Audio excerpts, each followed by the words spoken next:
Her name is Amara. She's 26 years old. She's a nurse at a primary health center in Boko, Benue State. She earns 68,000 naira per month. A bag of rice costs 90,000 naira. She has two younger siblings whose school fees she helps pay. She sends her father 20,000 naira every month because his pension has not been paid in 4 months. Amara is not an activist. She is not in a WhatsApp political group. She follows the news because she works at a health center where she sees the consequences of governance every day.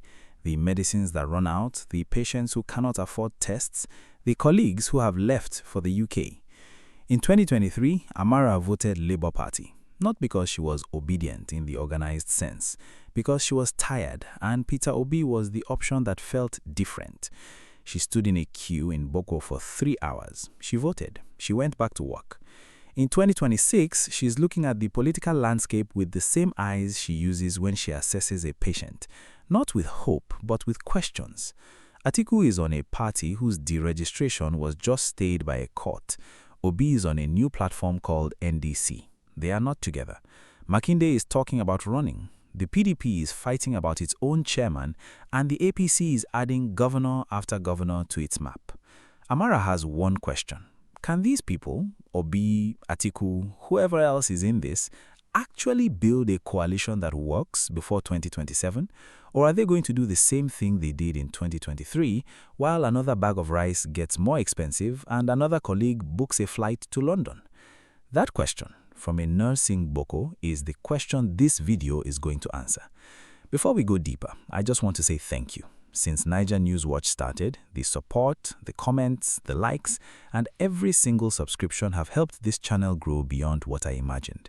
If you have been enjoying these in-depth political breakdowns and you want to see more videos like this, the best way to support the channel is by subscribing. It really motivates me to keep researching, digging deeper, and bringing you clear, fact-based analysis. Now let us get into the story, because what happens next changes everything. Let us set the foundation, because the coalition question has a specific history that makes 2027 feel simultaneously like a repeat of 2023 and like something qualitatively different is at stake. In 2023, the opposition went into the presidential election with 3 separate major candidacies: Atiku Abubakar on PDP, Peter Obi on Labour Party, and Rabiu Kwankwaso on NNPP. Their combined vote, 6.98 million, 6.1 million, 1.5 million, totaled 14.58 million.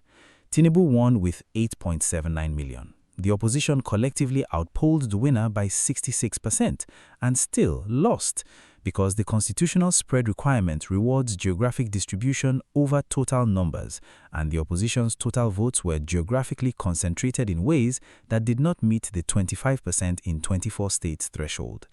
The lesson everyone drew from 2023: the opposition needs to unite. One candidate, one platform, one campaign. The lesson the opposition learnt in practice: unity is harder than arithmetic. Now, in 2026, here is the current opposition landscape as of June.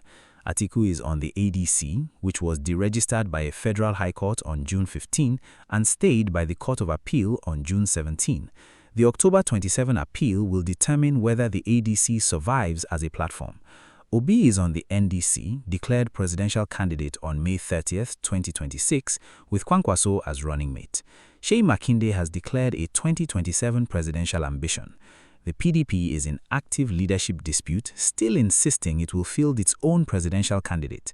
And a political analyst quoted by Vanguard described the opposition as being trapped in familiar problems: competing ambitions, distrust, regional calculations, and internal rivalry. The shadow of 2023 hangs over every opposition conversation in 2026, and Amara in Boko is watching to see if the pattern breaks. Now let us look at the institutional rules, because the coalition question is not just about political will. It's about what the legal and electoral framework allows and what it requires. The Electoral Act establishes that a presidential ticket must emerge through a single registered party within a single registered party. There is no formal coalition ticket mechanism under INEC's framework. If Obi and Atiku want to be on the same presidential ticket, one as presidential candidate, one as running mate, they both need to be in the same party, and that party needs to be INEC registered, legally clean, and able to conduct a valid primary before the registration deadline. This is the legal constraint that transforms why can't they just unite from a sentiment question to an institutional question. Formal unification requires either a party merger, which requires INEC notification, party congresses, and legal processing time, or one candidate crossing to the other's party and participating in that party's primary. The October 27 ADC appeal creates a specific institutional forcing function. If the ADC is fully restored, Atiku maintains his platform, the ADC-NDC split continues. If the ADC appeal fails and Atiku must find a new platform, the NDC is the most logically available one. In that scenario, an Atiku on NDC configuration would produce through institutional necessity the joint candidacy that negotiation has failed to achieve. The irony is that a judicial action intended to weaken the opposition may accidentally produce its strongest possible configuration. The INEC registration deadline for 2027 presidential candidates creates a hard time constraint. All platform decisions, party primaries, and candidate submissions must be completed before that deadline. The window between October 27, the ADC appeal, and the INEC deadline is the window within which the coalition question will be definitively resolved one way or the other. Now let us go deep, because the coalition question is not primarily about political will. It's about a specific set of individual calculations that each major opposition figure is making and about whether any external force can change those calculations before the window closes. Let us start with what a winning coalition actually needs to look like, not in principle but in operational, INEC-compliant, constitutionally sufficient terms. A winning opposition coalition needs 1. A presidential candidate meeting the 25% threshold in at least 24 states, a vice presidential partner whose political network adds geographic coverage that the presidential candidate lacks, a party platform that is legally stable, nationally recognizable, and INEC registered, campaign resources sufficient to run coalition agent coverage across all 36 states, and some form of coordination between different opposition networks that reduces vote splitting without requiring formal merger. Now let us assess each component against the current reality. Component 1, the presidential candidate. 2 candidates are formally declared. Obi is on the NDC, Atiku is on the ADC pending the October 27 appeal. A winning coalition requires exactly one of them to stand aside or the ADC appeal to force a merger. Neither has happened voluntarily. The forced merger scenario remains the most likely mechanism for resolution. Component 2, geographic coverage. Obi has the Southeast and Lagos demonstrated from 2023. He has the Middle Belt from Plateau and Nasarawa. He lacks northern network depth beyond Kwankwaso's Kano. Atiku has northern network depth, the Adamawa base, the northern elite connections, the ADC primaries 1.8 million votes demonstrating northern reach. A coalition that pairs Obi's southern base with Atiku's northern network is the most geometrically comprehensive opposition configuration available. Component 3, platform stability. The NDC is legally clean but structurally thin outside Kano and the southeast. The ADC is legally threatened but politically better networked across the north through Atiku's network.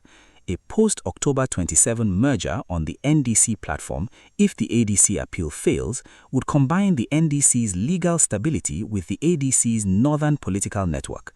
That combination produces the most complete platform available. Component 4, campaign resources. Atiku is personally wealthy. He has invested $1.2 million in US lobbying alone. The NDC's Obi coalition has diaspora fundraising capacity demonstrated from the 2023 Labour Party campaign. A merged coalition would have the most well-resourced opposition campaign Nigeria has seen since 2015. Component 5, coordination without merger.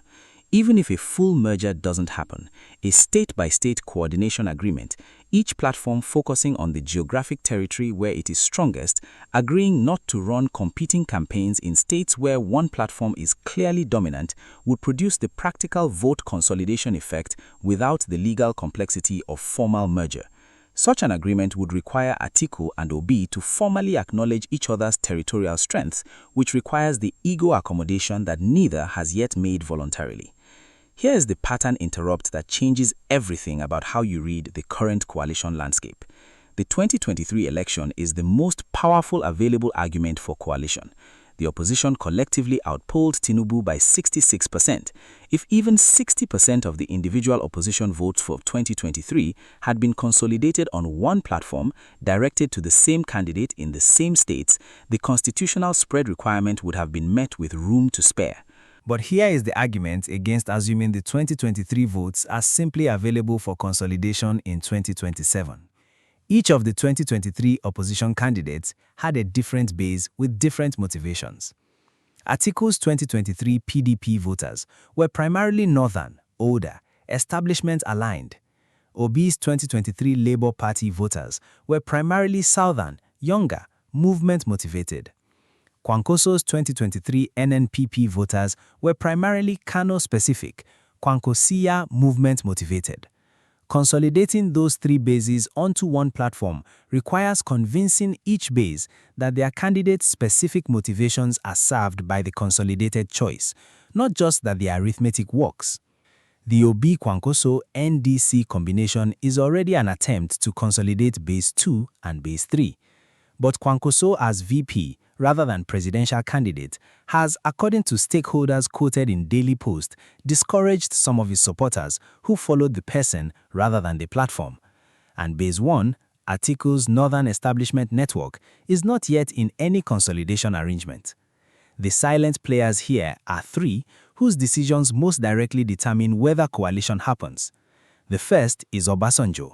His backroom brokerage across this entire cycle, the Abeokuta meetings with Kwankwaso, the public advocacy for a unified ticket, his historical credibility as the figure who has broken with every Nigerian president since Buhari, makes him the single most credible potential coalition closer available. A public Obasanjo statement after October 27, naming a specific configuration, applying his moral authority to the decision, is the most powerful catalyst for coalition that currently exists outside of a forced ADC deregistration. The second is Seriake Dickson. The NDC chairman built his platform specifically to host this coalition. His patience in constructing the NDC as an opposition vehicle, his successful recruitment of Obi and Kwankwaso, his strategic management of the internal NDC tensions around Kwankwaso's power-sharing demands all demonstrate a political sophistication that makes him the most effective institutional broker for any expanded coalition. But absorbing Atiku's network into the NDC requires Dickson to manage a power balance between Obi's base, Kwankwaso's movement, and Atiku's northern establishment simultaneously. That is the hardest institutional management problem in Nigerian opposition politics. The third is time. INEC's candidate registration deadline does not wait for political negotiations to conclude. The October 27 appeal gives the coalition question one specific forcing moment. If it does not produce resolution by November 2026 and INEC's registration deadline arrives without a consolidated opposition candidate, the fragmentation of 2023 repeats. Now, if what I just laid out surprises you, drop a comment below. I want to know your take before we get to the part that changes the whole picture. Let us come back to Amara in her health center in Boko. She is earning 68,000 naira a month while rice costs 90,000 naira. She is watching colleagues leave.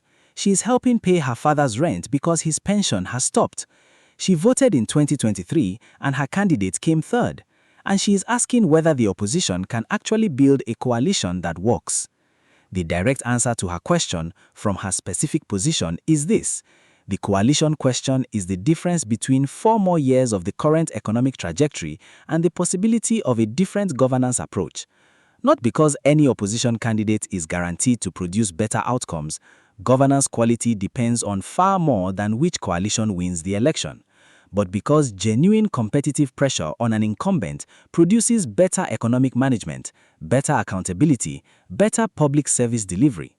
For the health center where Amara works, the difference between a government that knows it can lose and a government that knows the opposition is too fragmented to win is measurable in medicine stock levels, in nurse salary payment consistency, and in the quality of infrastructure investment in primary health facilities. Electoral accountability is not abstract for the person who works in a government service. It is in the specific decisions that get made about public spending, decisions that are made more carefully when the decision makers know they are accountable.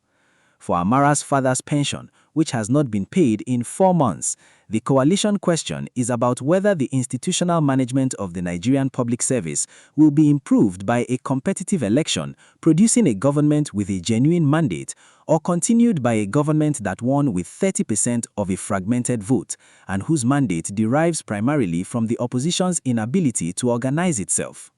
The international dimension of the coalition question is specific and consequential. Nigeria is the most watched democracy in sub-Saharan Africa.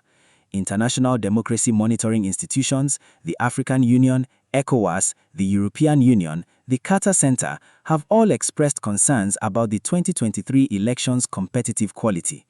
Their 2027 assessments will be shaped partly by whether the opposition has organized a credible, competitive coalition or whether the fragmentation of 2023 has been allowed to repeat. Atiku's lobbying investment, $1.2 million through Von Batten Montague York, is specifically building the Washington policy community's understanding of the opposition's case. That investment is more effective with a unified opposition narrative than with a fragmented one. A coalition that presents a single candidate with a clear platform is a far more compelling international story than 2 candidates on 2 platforms, each claiming to be the legitimate opposition. For Nigerians in the diaspora, the coalition question is the most directly actionable political priority of the 2027 cycle. The diaspora communities that organized, fundraised, and provided political pressure in 2023 have more social capital and more financial capacity than they did 4 years ago. If that capacity is directed towards specific, achievable coalition outcomes, contacting political figures through diaspora networks, funding the legal teams defending opposition platform stability, supporting the ward-level structure building that any winning coalition needs, the diaspora's 2027 contribution could be qualitatively more significant than in 2023. Let me address what people on every side are getting wrong about the coalition question. The first misconception from optimistic opposition supporters is that the coalition will naturally form because the arithmetic is so obviously in its favor. The arithmetic has been obviously in the coalition's favor since 2023. The arithmetic did not produce a coalition in 2022, it did not produce one in 2025, it has not produced one so far in 2026. The arithmetic is a necessary condition for coalition motivation. It is not a sufficient condition for coalition formation. The sufficient condition is one of the 2 candidates formally accepting a secondary role, and that personal decision requires overcoming political identity costs that neither candidate has yet been willing to pay voluntarily. The second misconception from APC supporters and cynical observers is that the opposition's fragmentation proves that the anti-Tinubu vote is not genuinely oppositional, that it is factional infighting that has no real ideological coherence, and that the APC's 2027 victory is therefore deserved and legitimate. This reading misses what the 2023 results actually showed. 14 million votes cast for alternatives to the incumbent in 3 separate candidacies on 3 separate platforms with 0 coordination is not evidence of political incoherence. It is evidence of an opposition whose followers are genuinely motivated, but whose leaders have failed to organize that motivation into a coherent institutional challenge. The failure is elite level, not grassroots level. The third misconception from both sides is that whoever wins or loses the coalition question will produce a result that fully reflects Nigerian public preferences. Even a unified opposition coalition faces the structural challenges we have documented across this entire series: governor-level APC alignment, FAAC resource leverage, coalition-level result management. And even an APC victory in a fragmented opposition election does not mean the APC has the support of most Nigerians, any more than Tinubu's 37% in 2023 reflected a majority endorsement. The coalition question determines whether the election is genuinely competitive. It does not guarantee that a competitive election produces a result that accurately reflects voter preferences.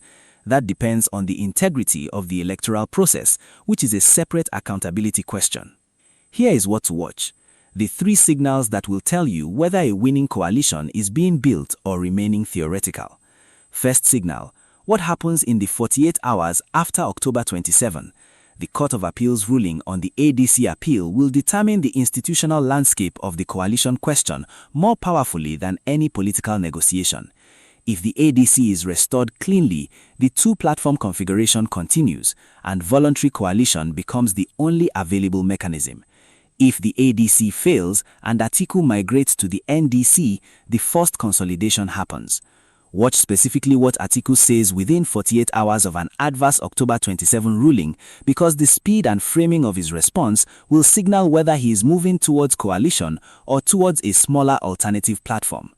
Second signal: whether Obasanjo makes a specific naming public statement about the coalition configuration before INEC's registration deadline.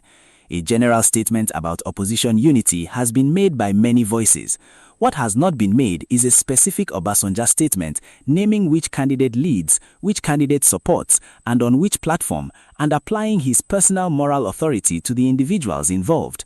That statement, if it comes, is the most powerful external catalyst available. Third signal: whether the NDC announces any formal coordination mechanism with the ADC short of merger. A state-by-state focus arrangement. The NDC campaigns primarily in southern states and north-central. The ADC campaigns primarily in northern states, with an agreement to cross-endorse in specific competitive states, would produce the practical vote consolidation effect without requiring the legal complexity of formal platform merger. Watch for any public announcement from either Dixon's NDC or Atiku's ADC acknowledging a territorial division of campaign focus. Best case scenario: October 27 produces a clean ADC restoration. Within 2 weeks, Obasanjo makes a specific naming public statement calling for NDC-ADC coordination. The 2 platforms agree on a formal coordination arrangement, not merger, but territorial focus, before INEC's deadline. The PDP's presidential candidate is a token figure who attracts minimal votes. Makinde either joins the coordination or withdraws his presidential declaration.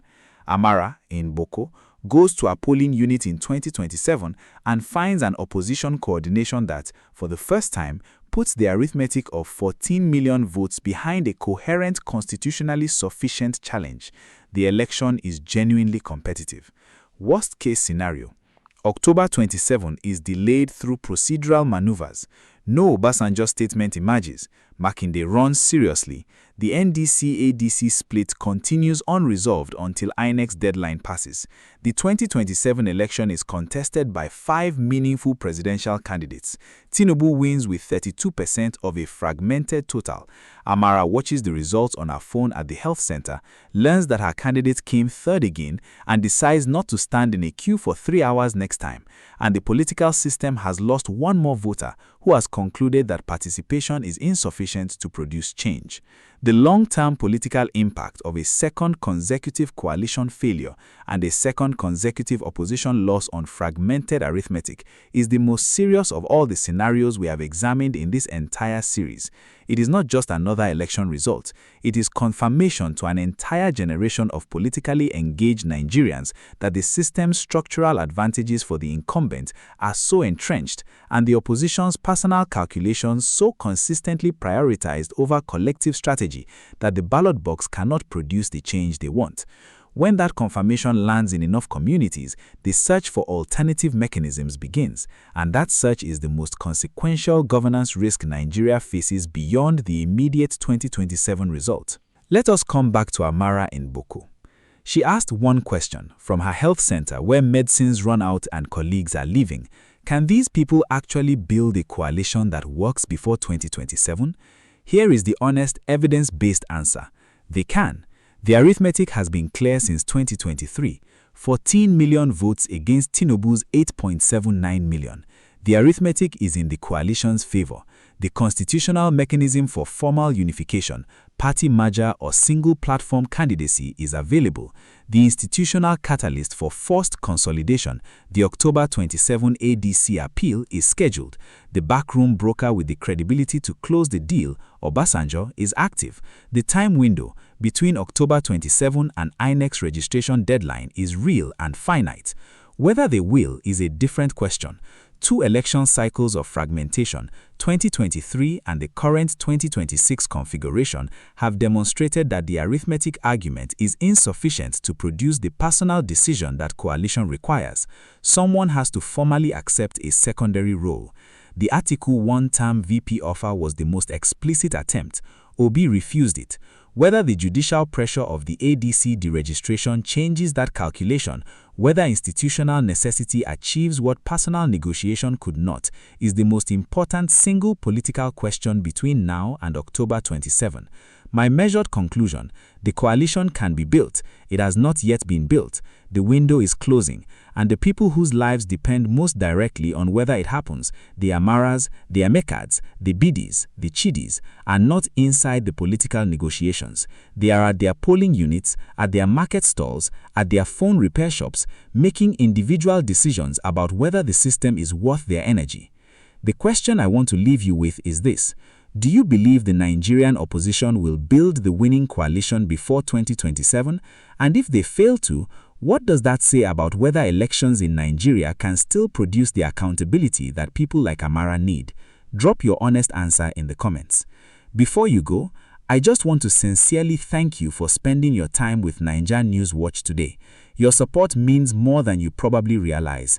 Every view, every thoughtful comment, every like, every share, and every subscription helps this channel continue to grow and gives me the motivation to keep researching and creating balanced, in-depth documentaries about Nigerian politics. If today's video gave you a clearer understanding of what is happening beyond the headlines, please share it with someone who would appreciate it too.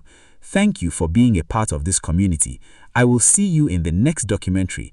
Until then, stay informed, keep asking questions, and as always, stay sharp.